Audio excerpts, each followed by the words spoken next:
Okay, here's Meldon. Seth represents a new generation of solution architects who develop practical rules-based applications. And Seth works with Progress Carticon. And last year, he delivered a very interesting presentation. And today, he is going to talk about a little bit side topic, but is very related to business decision management. And we are talking about rules-driven dynamic forms. Seth? Thanks very much, Jacob. Yeah, so what I'm going to bounce around a few different examples, but just to kind of set the stage as far as what led to this presentation today was a project that we've been working on for most of this calendar year, but only for most of this calendar year, related to leveraging business rules to drive dynamic front-end forms. So I'm going to start out with a bit of the background of what led to it and how it was a bit fortuitous as kind of an opportunity came to us, gave us an excuse to prove out this particular use case, and we're really snowballing from there. So just for a bit of background, as Jacob mentioned, Carticon is the product I work with, the business rules engine within the Progress umbrella. This is not going to be a shtick about all the other things that we offer, but as a means of background, Progress also offers a different tool related to content management for building websites, essentially. It's called Sitefinity. And so earlier this year, a Sitefinity customer, specifically in the travel insurance industry, if you're not familiar, the insurer, essentially all of the different airlines, if you book an airline, they'll probably at the very bottom suggest and probably automatically check off that you want to spend an additional, say, $19 to insure your trip in case anything could possibly go wrong. And so this is one of the bigger providers based in the US, but they're an international provider of travel insurance. They had come to the Sitefinity team, who ultimately leveraged or looped in the Carticon team, about a pretty complex use case related to processing forms, as is kind of characteristic of this industry, and perhaps you've experienced yourself. It's not a realm that is really known particularly for its customer experience, and this was no different. I think a lot of their claims handling processes prior to this project literally involved actually having to print out a form and sending it via fax or email. But what they wanted to do was essentially, coming from that, skip quite a few generations and go right to a dynamic online form where they could leverage on the front end a completely dynamic, in that what I say at stage 1 is perhaps could impact what I am presented with on stage 5 of filling out a form, such that they could really have the maximal throughput and easiest way to enable an end user to fill out a form without having to provide any unnecessary or just redundant pieces of information that may or may not be applicable, depending on the type of claim that they're filing. So just to round out the actual objective that they came to us with, was to create a dynamic form, which would first and foremost, along the lines of just the general value proposition of what we work with Carticon for, make all of this business logic be maintainable and implementable by non-developers. Ultimately, it would actually be a business analyst who led a lot of the implementation and continues to be the main point person there for further development of more forms and other travel insurance products.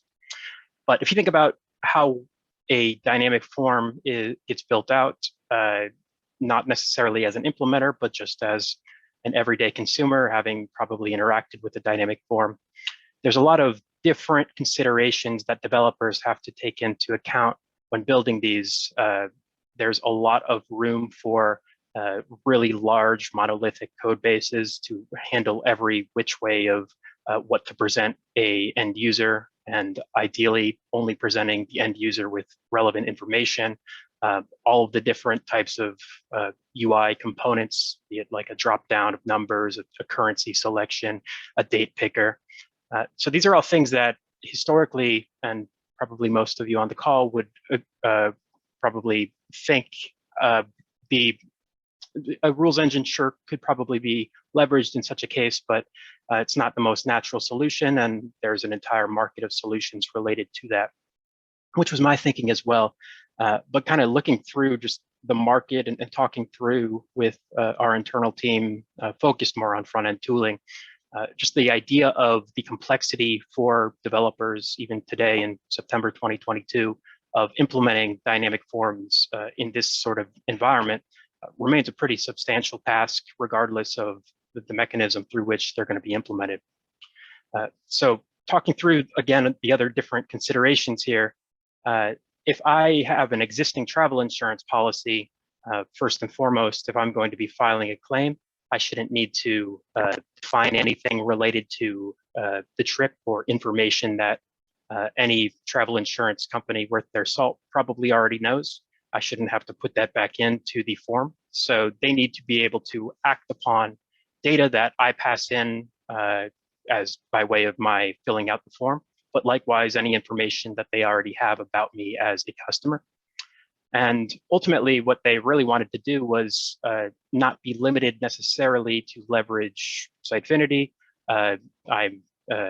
Ultimately, what they actually are doing for now is a front end built with Angular.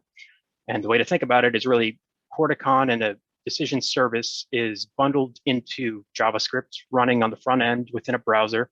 And it's really instructing the front end rendering component precisely what to do and at what stage in the form to do it. And the front end is going to handle the actual rendering, the style, everything that is more UI designer centric. And the business analyst is going to handle the actual form itself, the logic underlying it. So I'm going to bounce quickly to just give an illustration of why this ultimately really wound up being, okay, I see why you might need a rules engine for such a case.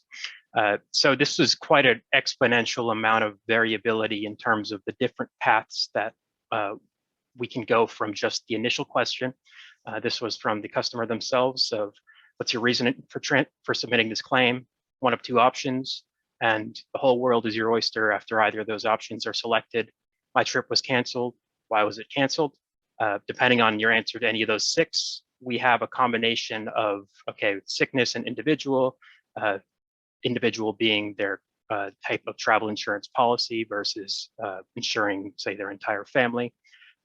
These Excel sheets go on and on and on and really outline precisely what to render, how to render it, when to render it, what's required, what's not.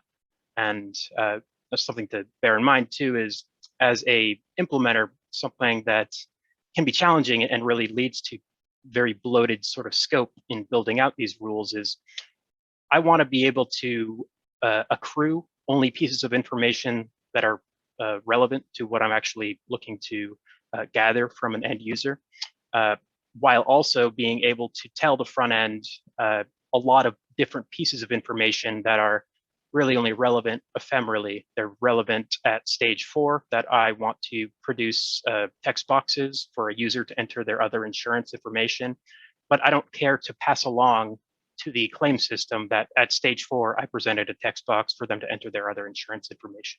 So we need to specify precisely what data to accrue, what data is relevant for subsequent steps within the form, and what data is totally unnecessary to bear in mind beyond the context of that initial form being filled out. So now as I kind of get into more of the meat and bones here, I'm going to go into something less ridiculously complex as far as the different potential paths and intricacies of that use case versus something that'll really just illustrate the concepts here that I'm talking about. One other concept as well, again, just besides just what to render, there's also the more ostensible value proposition of a rules engine being executed throughout the process, such as at one stage asking the different expenses that they would like to submit, Maybe there's a rule in the background that is summing them, and if it surpasses a particular value, then we're going to go down a different path of asking for supplementary information or additional documentation. If it's less than $1,000, then we'll just skip and take their word for it, stuff like that. So certain decisions that happen along the way are relevant for actually producing the content in the form. Others are kind of in the background. So let me now go into a simpler example related to exactly how we might implement these sorts of rules, but in a actually kind of building very conveniently off of Bob's use case in the previous session, at least this time on speaking from this side of the pond in the US related to 2021 tax returns. Pretty much conceptually at the level that we're going to get to, it shouldn't be too US specific as far as what we're going to be looking at. But first I want to talk about how we might implement kind of the boilerplate sort of implementation of a decision related to passing in all the requisite pieces of information to produce a tax return / what deductions are you eligible for. A rules engine is born and bred to take all that input data and spit out the actual output as defined by the business rules themselves. But we're taking that to the next level with this dynamic forms use case by defining precisely how to gather and in what process would we actually go about gathering the different pieces of information that will then be passed through that final step, which will be that actual decision that will more traditionally be leveraged, a rules engine will be more traditionally leveraged within. So to kind of visualize where the dynamic form really presents some value here, I first want to just show a quick run through of what kind of goes into building out these rules in Corticon. So really talking about just the end decision itself, and we're going to work backwards towards how do we actually gather the requisite information through a dynamic form. So just to kind of orient in terms of the nomenclature I'll use with respect to Corticon, the data model that we abstract all of the pieces of information into is called a rule vocabulary. And so this is going to capture all of the different pieces of information, which will ultimately correspond to what we create as far as whether or not there's a standard deduction and how much money that standard deduction provides with it, and create relevant tax bracket information as well.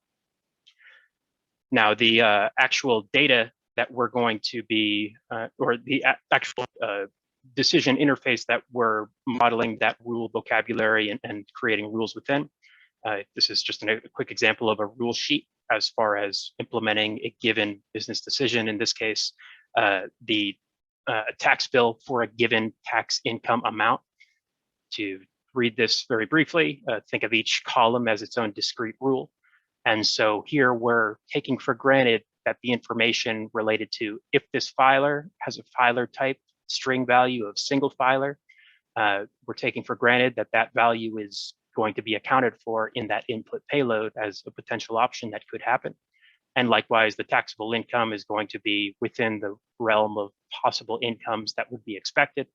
Then we're assigning values for tax owed based upon those different conditions and only when those conditions are met, as well as passing back the explanation of filer type of single filer with a taxable income of X is going to be owed what is going to owe this much in their income tax.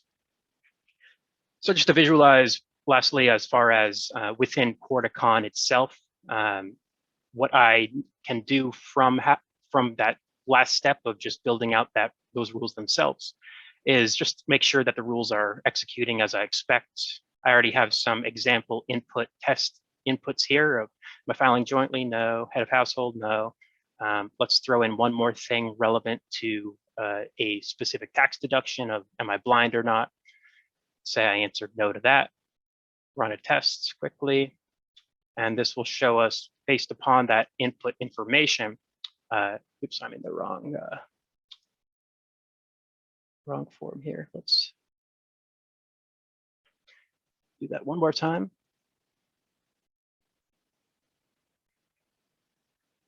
run the rule test here.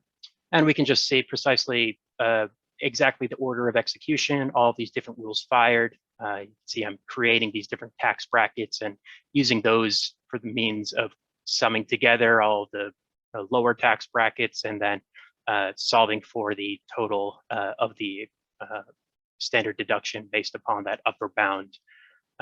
So pretty simple, understandable use case here.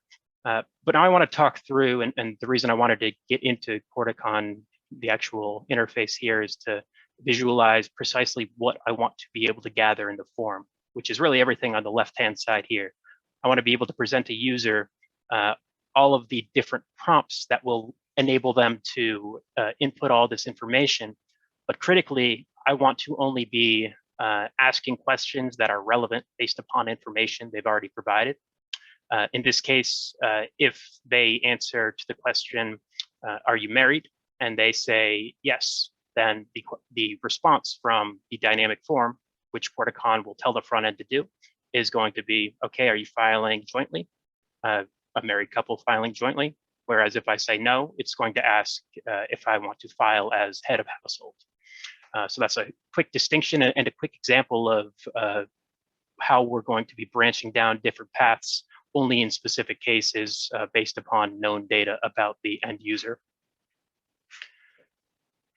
Now, just to visualize again how this will progress, and this is going to be the kind of abstracted version of the form, just to visualize how we're going to only accomplish what is, or only produce what's relevant along the way. What you'll see in a moment is a dynamic form for producing this tax rate. Depending on, just by virtue of the fact that the very first step, in all cases, we're going to ask these two questions. Are you married and what is your age? Corticon is going to tell the front end, I want to gather a date time response for question one, and the second one is just yes or no.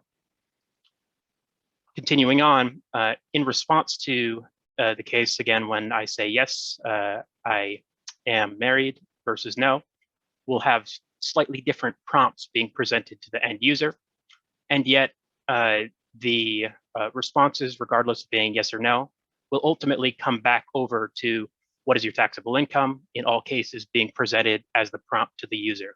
So some things are relevant, some things are sometimes relevant, some things are relevant only in specific circumstances, or sometimes always relevant, such as I always need to know the end user's income as a necessary input variable if in any case I want to be able to solve for what their taxable income is. So that's kind of just the dynamic form rules. And then we go in to actually execute those rules that I just showed a glimpse of a moment ago. This is kind of a abstracted visualization of what we call a rule flow. Basically just one rule sheet leading to another. And this is what we build into a decision service, either on a server environment or for dynamic forms. Critically, we're able to generate this as JavaScript and run it within a browser so that the lag time of getting a response of this, then that, then that, then that doesn't need to be calling out to a server. It's all logic built into the browser web page itself. But this is merely a step within the broader form that I'm executing. So moving on to the last part, we'll pass back a actual calculation that's been performed, leveraging some of the variables that we've accrued along the way. In this case, again, I'm going to have values filled out based upon the form being filled itself. And then I'm going to use that to dynamically fill out a kind of final summary description of what has been calculated as the final tax bill and the standard deduction amount. So let me now take a quick run through the form itself.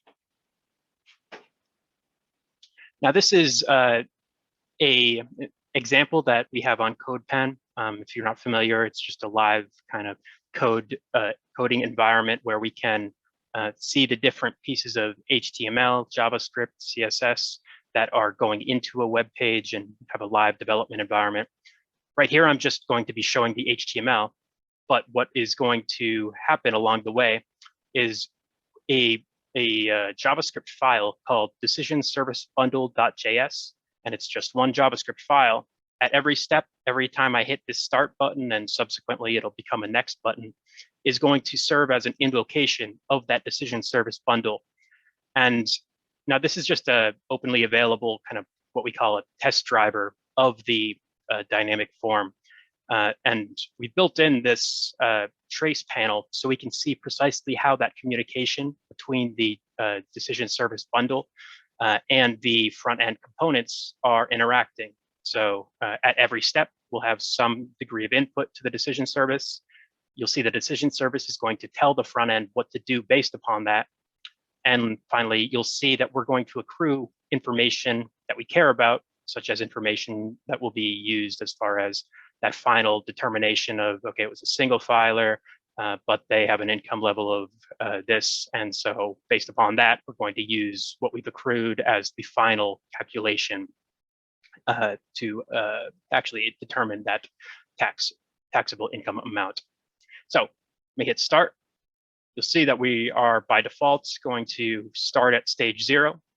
And this is all of my, you can see up here that I'm getting this prompt here, but this is all going to be defined directly within rules. And this is really just a JSON structure of the dynamic form, wherein I am going to be defining in rules. I would like to create a dynamic form, what we call a container, basically everything in black here, everything within the black border here. It's going to have a title of this container called calculate your bill, your tax bill with Corticon.js. And then I'm creating a couple of different UI controls. So a reason for the sort of new nomenclature that we're leveraging here, these are all things that are entirely configurable, that can be changed, but just in the interest of really emphasizing the degree to which this is vanilla JavaScript with no interdependencies of or requirements for the front end framework. So on top of that, we wanted to have types of or use nomenclature that wasn't going to imply framework specific sorts of concepts, such as if it's React or versus React Native versus Angular. Similar things can be done using different types of nomenclature. We don't want to suggest that there's necessarily a requirement for one versus the other. And in fact, there's not. They could use one framework today and a different one tomorrow with no problem. But let's go ahead and fill out just some sample data here. Again, if I say, if I say yes to are you married, then we'll see that the subsequent step is going to ask questions not just about me, but about my spouse.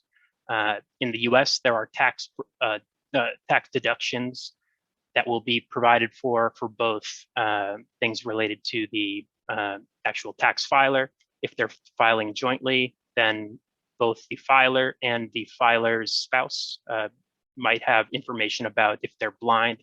There's a tax deduction for being blind. And then there's slightly different tax rates for being blind above a certain age, etc. So let's just go with the simplest options here. Similar sort of date. And you'll note how quickly we're going to be receiving back the subsequent option here, because this is all logic that is residing within this browser site. Now you'll see, as I just pause here and look back at the trace panel, so all along the way, we're really identifying specifically only at stage 2, will I want to create a container called taxable income with the question, what was your net taxable income? And all of these different pieces of information, such as a UI control of type number with that label, what was your net taxable income? So I am likewise, despite having produced all of this at a given step in a decision service call payload response, you'll see that I have some of the information that I care to accrue, and this is being passed in because I care about it within the context of from one step to another of the form. I want to be able to know if someone's married, if they're blind, in order to present questions or make a determination on that tax deduction based upon those answers. While there's some kind of meta information that are necessary only ephemerally, only on stage 2 do I need to know that stage that the subsequent stage is going to be stage 3. And so you can see that based upon the information we care about, we're going to be accruing that information within this right-hand side, and only the information we care about. Put in a round number of 50,000 here. And finally, we'll see all of the different pieces of information now that not just has been accrued within the form, but there's also been information that has been produced similar to what we saw in the rule test within the actual Corticon Studio environment. So this is all the information about, okay, based upon the date of birth you submitted, we solved for age being 32, spouse is 31. This is your tax owed, and some of this information is relevant for the context of just making the actual tax bracket decision. Maybe it'll be discarded from then on, but this is showing that we've specified all the different pieces of information that we care to accrue. We may or may not be passing it along or creating a kind of final message here based upon it, but that's what we're accruing. So let me pivot over into a bit into what we're doing here along the way in order to produce this form. Really broaden the scope from just taking the input of the decision here and being able to work backwards. So if I actually go back and just get if I want to get a better read on how precisely how precisely this specific stage at stage 3, this input payload would wind up creating all of this. If I highlight this input, just say copy that, and then if I pivot back over to that other rule test, which was testing my rule flow, not just performing that net calculation, but performing the entirety of the form rendering and calculation all inclusive. If I import JSON from clipboard, we can see that we're now going to essentially simulate what we were seeing in the back end. And this is really helpful for just troubleshooting to make sure that there's a specific order of execution that has produced these ultimate results here. And if something doesn't seem right, I can really isolate down into, okay, at this particular step, the 31st thing that this decision service did at execution was to create a value of 5602 at the rule sheet called net tax in the 9th rule within that rule sheet.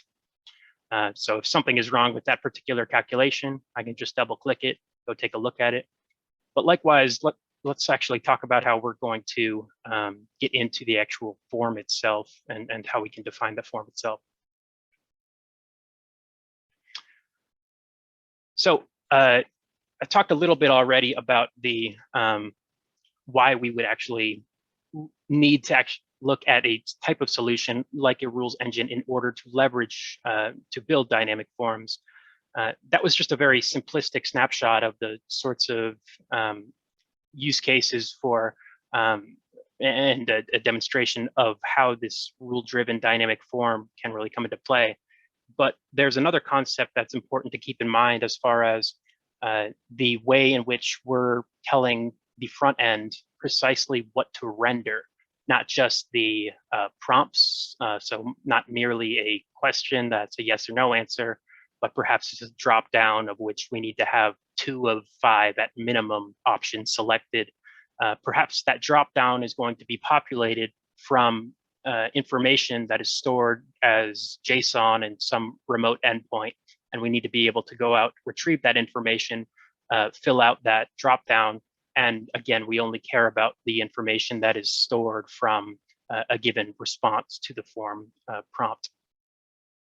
So think of this as kind of volleying back and forth between what we call the client-side component, which is going to take the information and the instructions provided for by the Corticon decision service, volley back and forth, similar to what we saw in that trace panel, in order to define what happens based upon the given input data and discard all the pieces of information that are not relevant later on. So in order to do that, the content in the form is going to define different potential paths. And as you might have seen, we're going to identify the precise part of a form wherein we are wherein we are at a given stage of the form with what we call a current stage number here, 3.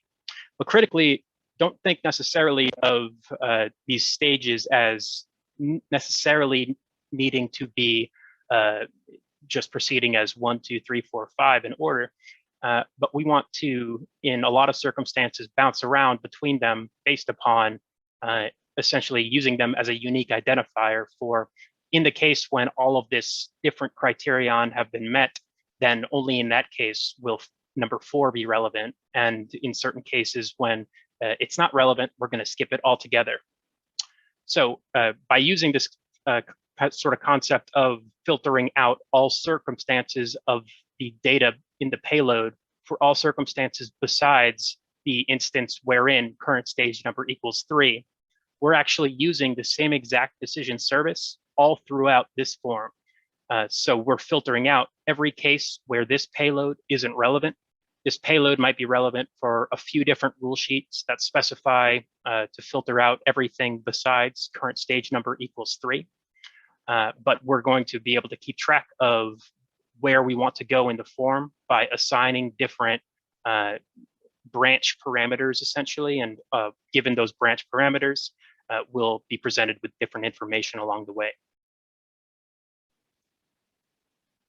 Now, the rule vocabulary now, as opposed to just that filer with the different attributes underlying the filer entity that I showed in a previous slide, now we're going to be expanding out the rule vocabulary because, again, we want to be able to accomplish not just the decisions related to at stage 3, what needs to be presented to the user and what information needs to be captured and stored in order for subsequent decisions to be made.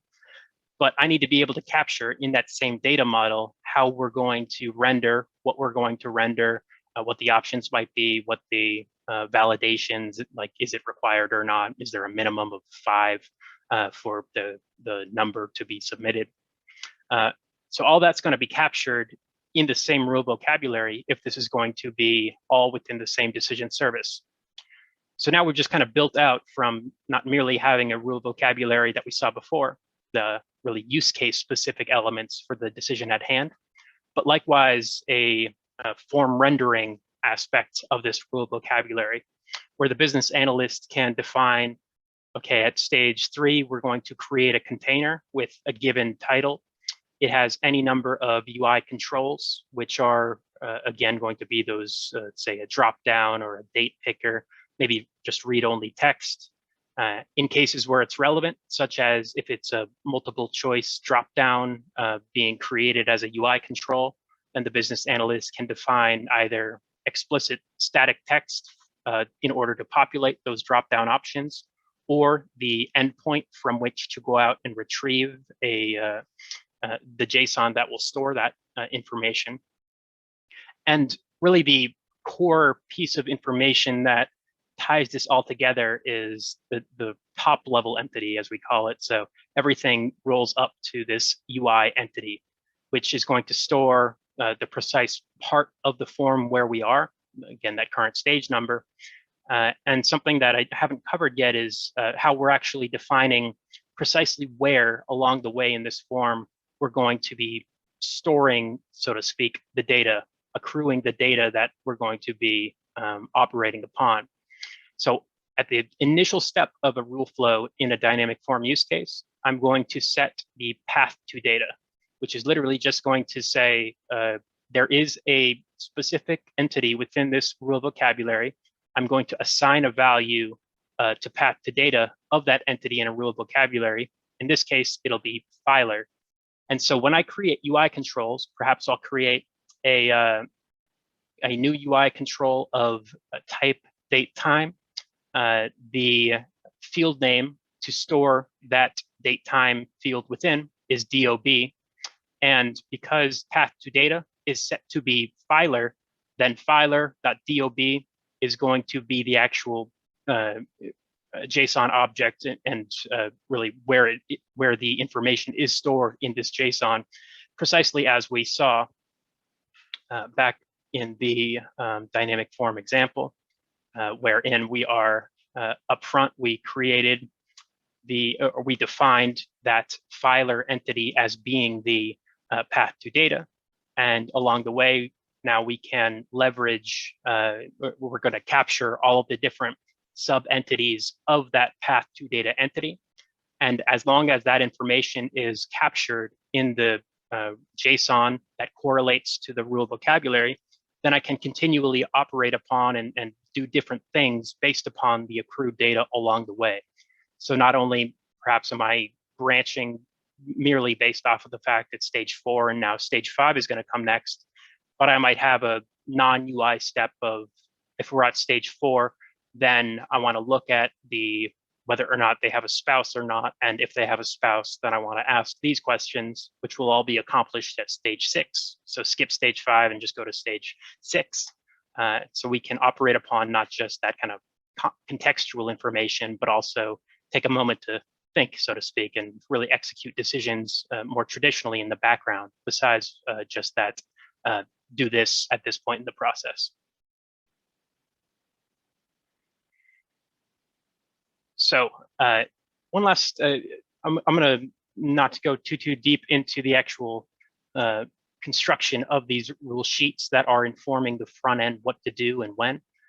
But critically, really just what I want to point out here is that the front end is going to be prepared for any sort of information that the payload from the decision service provides it, but it's never going to know where within the form it is, so it always needs that information. Whereas the front end is never going to, or the decision service that is being run in the back end, it's never going to know by default where it should go based upon the existing information. All of the information that the decision service needs to be passed in to that invocation payload to tell it, okay, up to this point, we have this amount of information. What do I do now?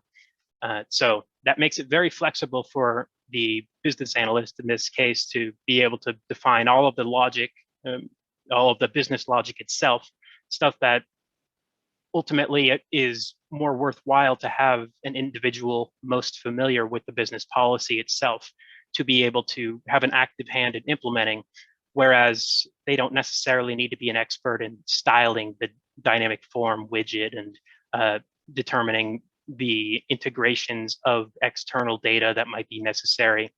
We can have a greater modularity of responsibilities in building these dynamic forms by having a really a rule-centric aspect to it, and distinguishing that from more so developer side of the house, which would be the integration with external data when and where it's needed, as well as the rendering of the client side form, what to do when, based upon the logic that comes back in the decision service bundle JavaScript file.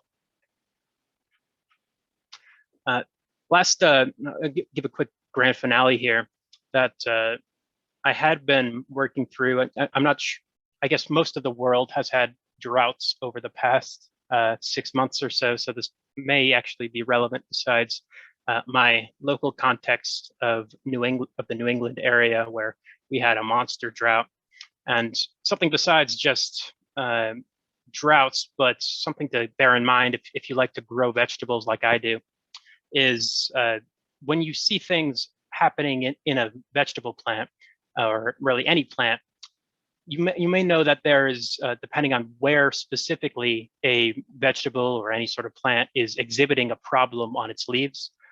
If it's up top, there's only issues up top with the leaves versus the lower leaves themselves, then that's a clear indicator that the specific nutrient imbalance is the type of nutrient that cannot be brought, or that is mobile or is not mobile. So can it make it to the top? In that case, it's a mobile nutrient, which is a subset of nutrients. So there's kind of, based off that, there's a whole set of different things that we can do to isolate and diagnose a problem with the plant. Now, this dynamic form is going to ask up front what part of your plant is primarily affected, giving examples here. So older leaves affected first is just going to pass into, doesn't like me doing this within the actual browser environment here. Youngest leaves affected first. So based upon that, we're going to start diagnosing the different pieces of information that we have. And based upon all of this, I'm going to make the determination, just clicking real quick through there, based upon those inputs, and a lot of agricultural websites is kind of the source for this, the decision trees that they provide, is to diagnose that boron is most likely the culprit of leaves looking a bit atypical in these particular ways of the plant as defined in the business rules. So very flexible. This is just a different example using the same front end, but all that we have in order to actually execute this logic is a one file called DecisionServiceBundle.js. I've pasted the actual contents of that JavaScript here. But when I created that file, all I had to do, I go into my plant diagnosis project here, is I took the final rule flow, of which I have a rule sheet asking the different questions, branching into different areas depending upon previous answers. All I did, package these rules for deployment, define that this is going to be decision service logic that will run directly within a browser.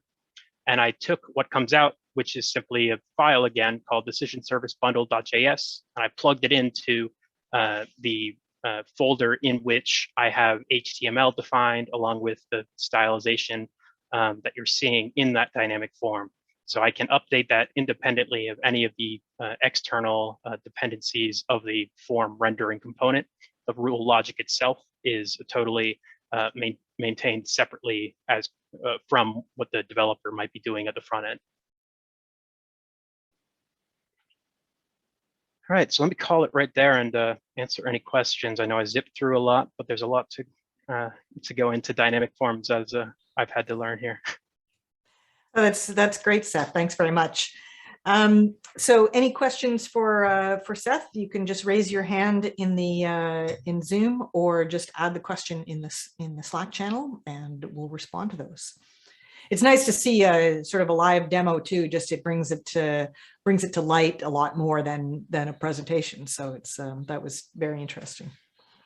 Thank you. Yeah, and it makes my life much easier as a sales engineer to be able to demo this versus just describe it. So yeah, it's been very well, exactly exciting. Exactly. All right, so I gotta make sure I see where to look here. Okay, so there is actually a couple of questions. Sorry, we were having long discussions about other things in in Slack, so they kind of get buried in there. Denis was asking, can you go back once you've moved to the next step? So like go back and change your married status or something like that because you made a mistake. It's an excellent question, and it's actively discussed use case to use case. But ultimately, as you'll probably conclude already, that's not really within the rule engine's responsibilities. As of the way that the actual dynamic form knows where I am along the way here, you can see that the URL itself doesn't change as I go. So it's all directly within the browser storage itself. So depending upon the use case, we've solved for it in a couple different ways. Ultimately, that still remains to be solved as far as where precisely to store that information of at this step, we were at this point. Because what's really challenging is if it was a linear path of always going stage 1, stage 2, stage 3, stage 4, then we could always erase everything accumulated after stage 3. But if at stage 4, we're doing a sort of determination without presenting a UI of if these characteristics have been gathered, then go to stage 7. If not, then we want to ask these follow-up questions at stage 5. How do you know which ones to erase without really having a strict paradigm of what order of events to happen, which we don't want to impose upon the form builder. So That's a lot of words to basically say we haven't exactly solved for that in the most elegant way as of yet. Right. And Romantis has a question as well over on Slack, and he said that, you know, because you're sending these to the browser to be executed natively, that this could possibly create a couple of issues. One is that you could have the end user compromising or manipulating the rules on the browser side by using scripting or dev tools. And then also the possibility of intellectual property leak, like so by reverse engineering the rules using dev tools. Do you have any thoughts on what you can do to tackle those particular issues? Yeah, and these were definitely valid questions that for the travel insurance use case, for example, came up. And not to dismiss the question, and it's a very valuable question, but the more that we kind of looked at what the rules are defining what to do in the decision service bundle, which again looks like this. There's just a lot of better ways that a hacker could use their time to try to reverse engineer what the JavaScript gets compiled as.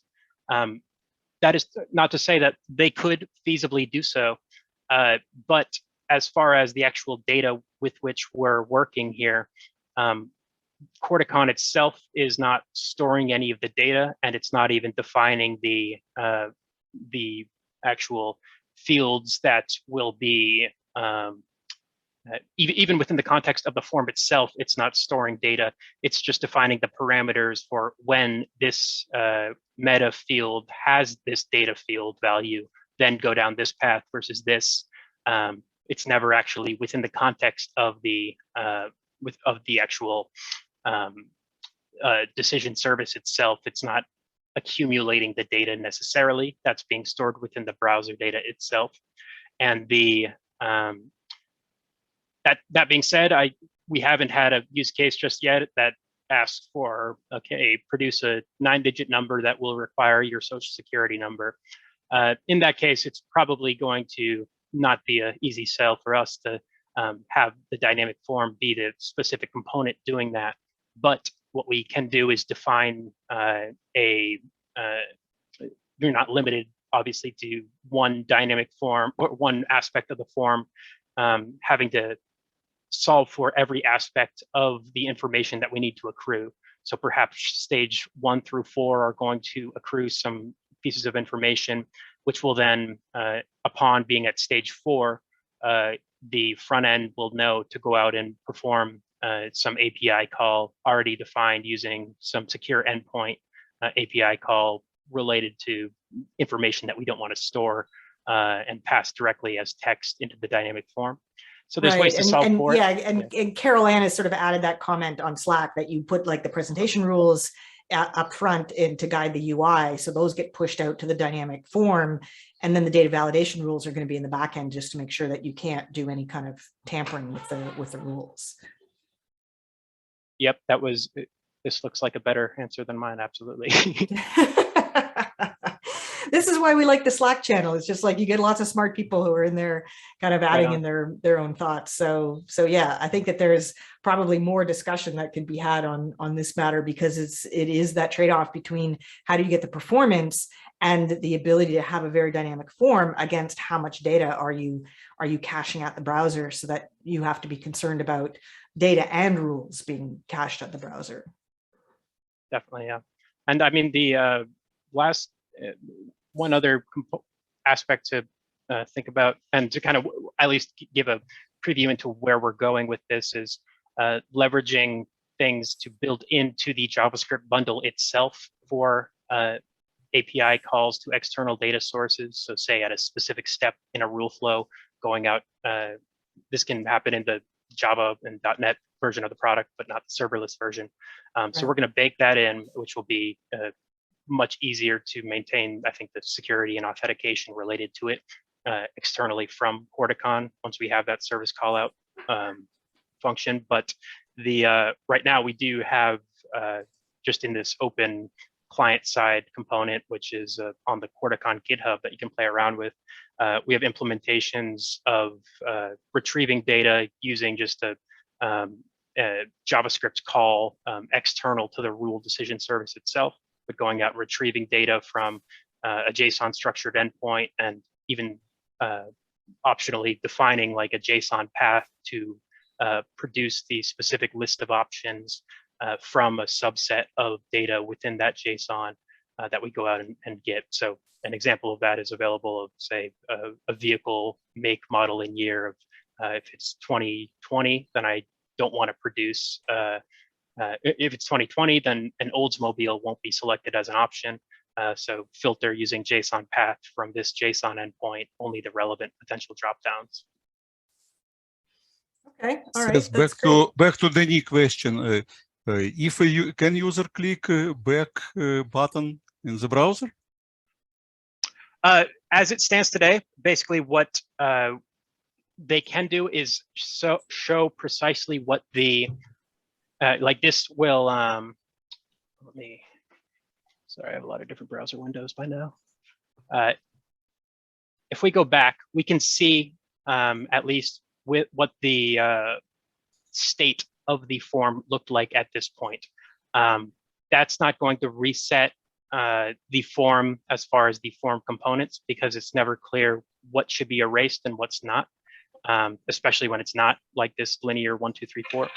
At the very least, for now, what we can do is just show from the browser storage at this particular point when there was this call to the decision service, this is what things look like. So the answer is better not. Yeah, there's actively in discussions on that one, but no. Okay. Okay, good. Well, there's certainly quite a bit of discussion going on in Slack, so you might want to hop over there and get engaged in that as well, Seth. I think that that we have a few people who have some opinions on this, so you never know what can happen there. Okay, so I think that's it. We're going to get set up for Sylvie, who is